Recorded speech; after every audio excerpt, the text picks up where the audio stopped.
right, welcome back to the Freedom Corner podcast. I'm your host, Stephen Utroska. Along with me today, the new caucus chairman, Representative Dana Criswell. Dana, glad to have you on. Glad to be here, Stephen. Thanks for having me on. And I think we got a really important topic to talk about today. Yep, no, absolutely. So, for our topic today, there was the school shooting this week, horrific, acts or act of violence from an individual in Texas, went into an elementary school. I think some of the numbers are still coming out, but seems like, over 20 are dead. And so everybody is bringing back up the topic of school security, firearms in school, what that looks like. We have had that discussion here in Mississippi. Certainly people are bringing back up and talking about again the Luke Woodham incident in Pearl and the things that stopped that, which included a principal going out and retrieving his own personal firearm from his vehicle and stopping Luke Woodham from shooting any additional students that he did in Pearl. And so, I think it's a good topic. I've had a lot of people reaching out to me, asking me about, what are the laws in Mississippi? Can teachers carry in Mississippi? What do they have to do if they want to carry, kind of thing. I know that there's been several bills, in the last decade or so that the legislature has looked at and talked about and always considered different things. And I just thought we'd bring that to our watchers and listeners so that they can kind of be up to what exactly we have in Mississippi now, and maybe what we can look forward to doing to enhance the security of our schools so that a tragic act of violence like that doesn't happen again, at least here in Mississippi, where we can prevent it. Yeah, Stephen, it's hard for decent people to even fathom how somebody could do that, and it's hard for us to plan for something that horrific because it's just not something that's in our mind that even could happen. So when it does happen, it creates a reaction that is, I don't even know how to describe the reaction, but it's a reaction where you want to do something immediately to stop it. It just creates something inside you. I've said when things like this happen, it creates, to me, I've always said, I get this feeling in my arms, in my elbows, that just kind of a tightening that it makes you angry that there's nothing you can do, because you really do feel for the parents and the children, and you want to do something. And unfortunately, sometimes what that creates with us is this knee-jerk reaction where a bunch of politicians then want to write in and save the day and tell you that they're doing something. And they're not. These politicians are not all evil people. They want to help, but sometimes that we need to stop and think about what we're doing and actually figure out what the root problem and the root cause of all of this. Yeah. I mean, the violence that we're seeing across our country is something that we've got to talk about and we've got to address without getting caught up into the politics and the policy issues. Yep. No, absolutely. I mean, Thomas Sowell said that, that for every issue, you don't want to rush off and do something just to do something, whether that's, in protecting people or economic issues or whatever. You have to sit down and think about it. If you have a knee-jerk reaction to do something and don't fully consider all the adverse reactions to that action that you take, then you could end up making things worse than they were before. So no, I'm with you. I think that we have to. This has been a long conversation. I think when something like this happens, it stirs up that conversation again, and probably for good reason. We need to continue thinking about how we can keep our schools safe. No parent should have to send their child to school wondering if something's going to happen or not. And I think we have at least the resources to think about how we can do that and best do that to not only protect our children, but also protect our Second Amendment rights. So we're not just gun grabbing and preventing law-abiding citizens from having the protection they deserve and need because of a small few criminals that have taken that right of firearm ownership and use that.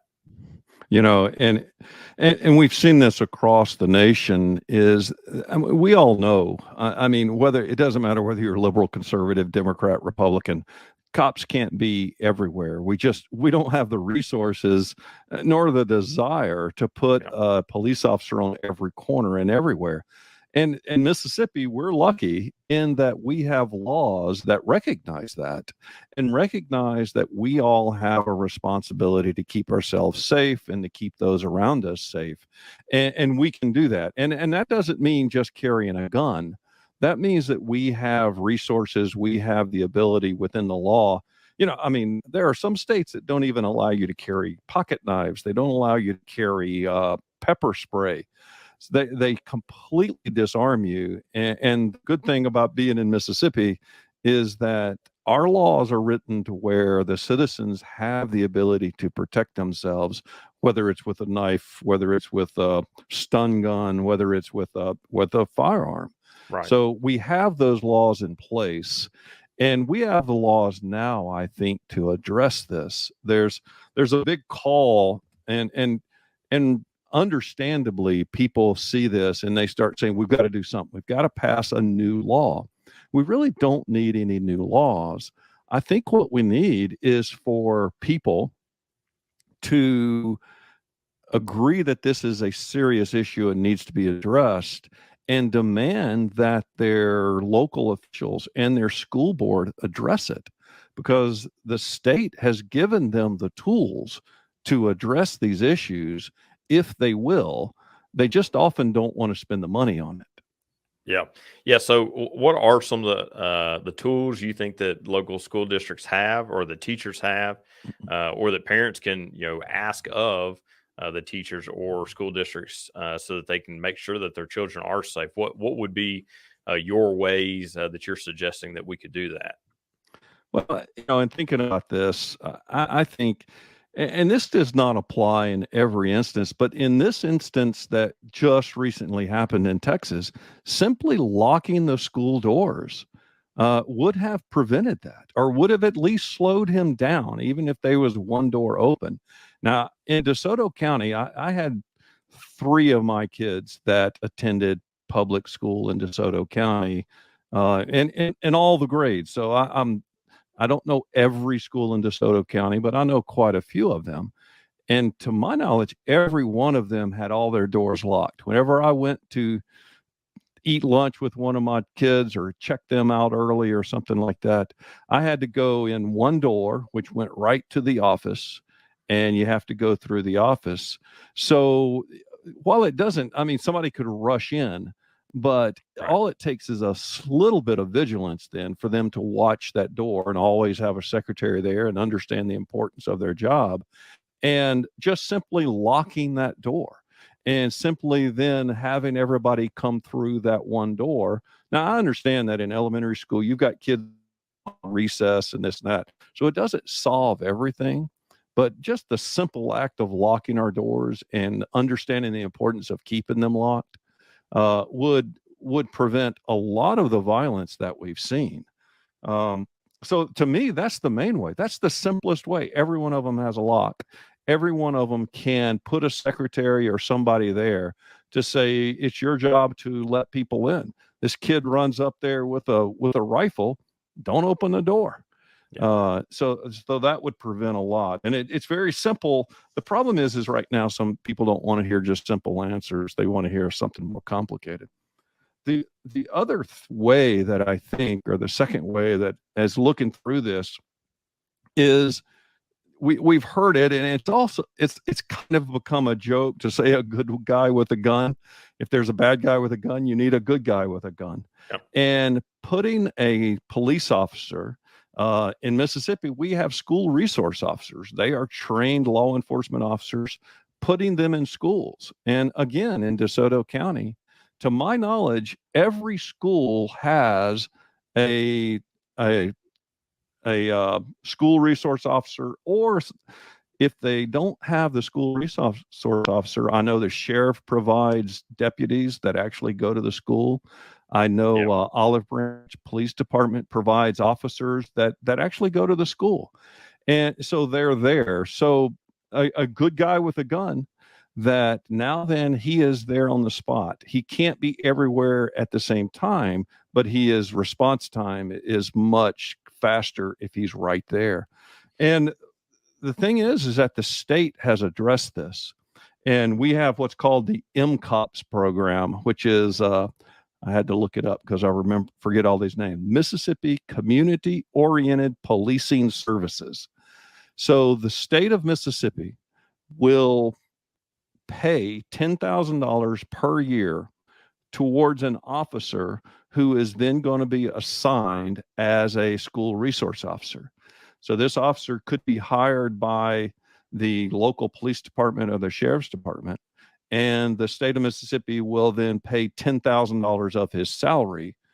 If he is then assigned as a school resource officer, Yeah. he can do other duties. I think it's 75% of his time has to be with a school. So when schools are out of session or they're not there, then he can just be a regular officer Right. on the street. So it doesn't pay all of his salary, but the state of Mississippi, and I guess if you look at the collective group of people in Mississippi, we've all said, yeah, we want to help with this. We're not going to take over. We're not going to tell you exactly everything to do, but we'll help with that. So Right. Yeah. finding And a I think, way and doing yeah, I that. think Yeah. most schools do have resource officers that I've been to, with either my kids or going and seeing people I know at schools. They do. I think some schools, though, especially in smaller districts, they may have one school resource officer for several schools. So he kind of jumps back and forth. He may go to one a couple hours in the morning, a couple hours in the afternoon, kind of thing. So I think a lot of schools do have resource officers, but maybe they didn't, if people didn't know that they had this option to be able to get, maybe that we can increase the amount of officers that we have. And I know where you're going with your next point too, because even then, even with a resource officer, he can't be everywhere at all times. And he may be able to prevent a large amount of casualties, like happened in Texas and other school shootings. But the closer there is someone to stop that, the quicker they can stop it. So if you've got one resource officer that's protecting the entire school or several schools, but then there's, I think the next place you're probably going to go is including other people other than just resource officers that can also prevent that. Yeah, that goes back to the idea that we just do not have the resources. I mean, we just don't, to put a police officer on every corner of the street.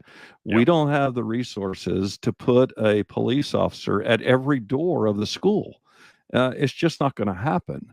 So you're left with the school resource officers that maybe in some of the smaller communities, they move from school to school. Hopefully they do that on a basis where it's not a scheduled. So nobody Right. knows. So now then, if you've got a bad guy planning something, and one of the things that we've discovered with all of these active shooters is every one of them's a coward. Every one of them ends up dying. They shoot themselves, or they're cowards. So they're not going where they think there's going to be resistance. Yep. So if they don't know where that cop is, he could be there, then that gives them pause, and they're going to think twice before they do it. And true, the other way then is that knowing that every cop can't be there, we can't have a cop at every place, is teachers with guns. And I know I've had teachers that just think that's abhorrent, and they would never want to carry a gun. They say, all I want to do is teach. I don't Yep. want to be a cop at the same time. And I Sure. understand that.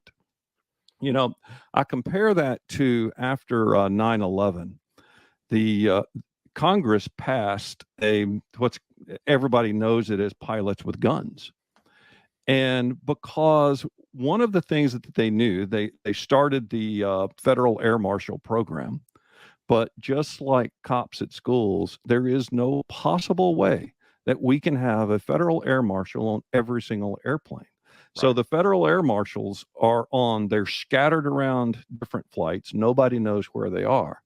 But to add to that, they started the program of pilots with guns.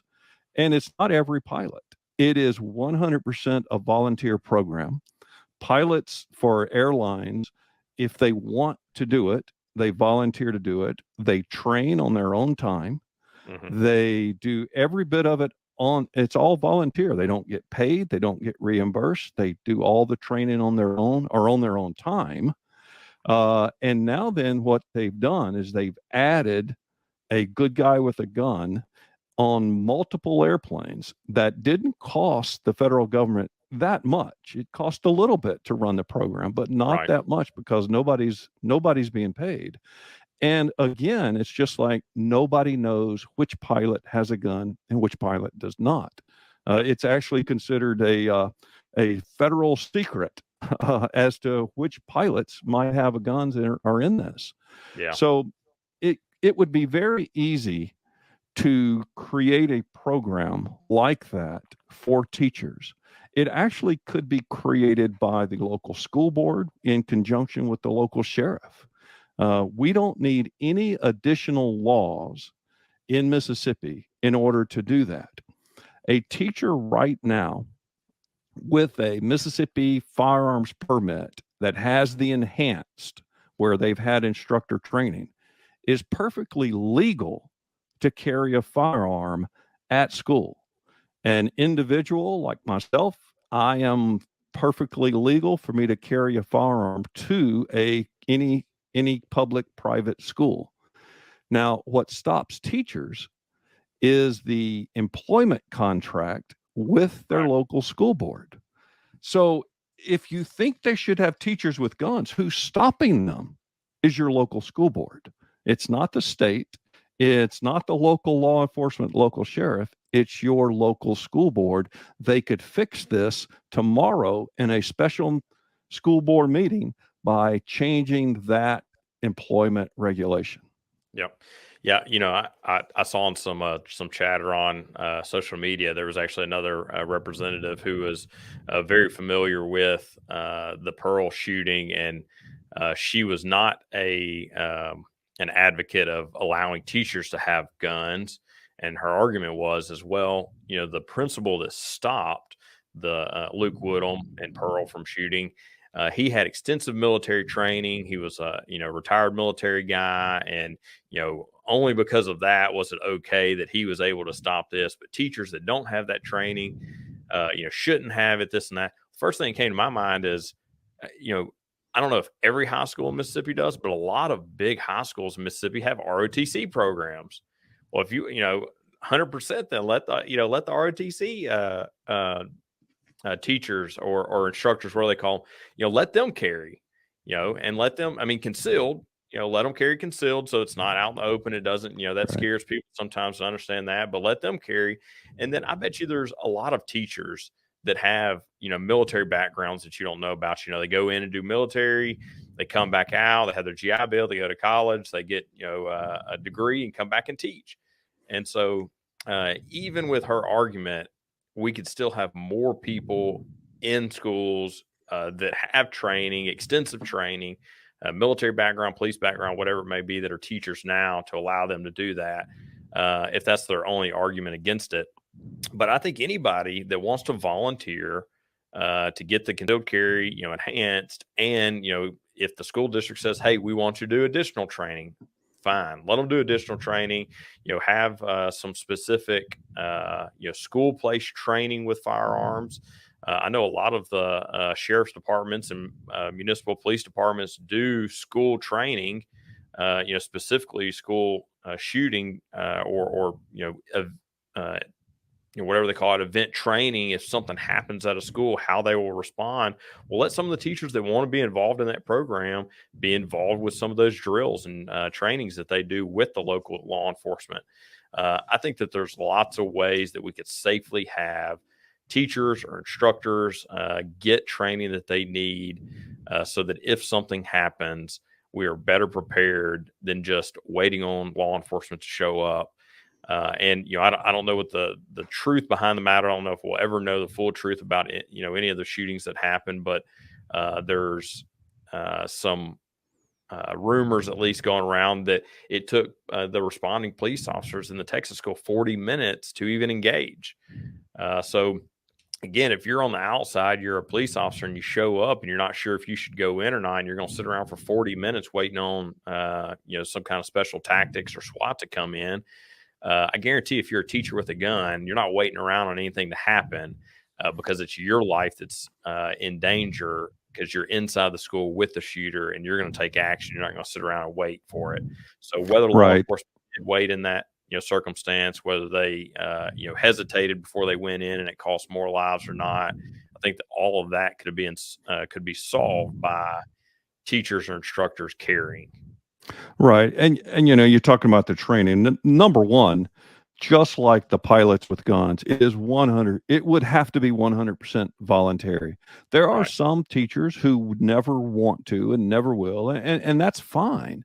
But I know that there are multiple teachers, because I've had plenty of them tell me that, who would spend the time on their time off. They would spend their own money for the training. I know I could probably write you out a list of a dozen firearms instructors in Mississippi who would volunteer their time for free Yeah. to teach the course. All the sheriff would have to do is say, this is the curriculum, this is what we want taught. And these certified firearms instructors, who are mostly all ex military or ex police officers, they would all teach this and they would do it for free. And so this could be done, and we could have very well trained teachers who all volunteer, who understand exactly how to use the weapon, and they could be there and available. In church, I've been a part of security at several churches, all volunteer. As a matter of fact, the one in South Haven, the sheriff's department provided a deputy that came and actually taught us how to clear rooms. I mean, he knew we were all armed, they came and they taught us. We've had multiple classes with them about what to do, and we went through scenarios right there in the church building. Yeah. Of how to do that. So it's been done before. We're not reinventing anything. This has been done. Churches are doing it. It's been done with pilots. It could be done this way, and I think that is a key that would solve this issue. Again, no new laws have to be passed. It's just that your school board and your sheriff have to decide, okay, we're going to do this. Right. So I would love to see one of them step up and say, here's the program, we've designed it. Let's do something to keep these kids safe. Yep. Nope. I agree 100%.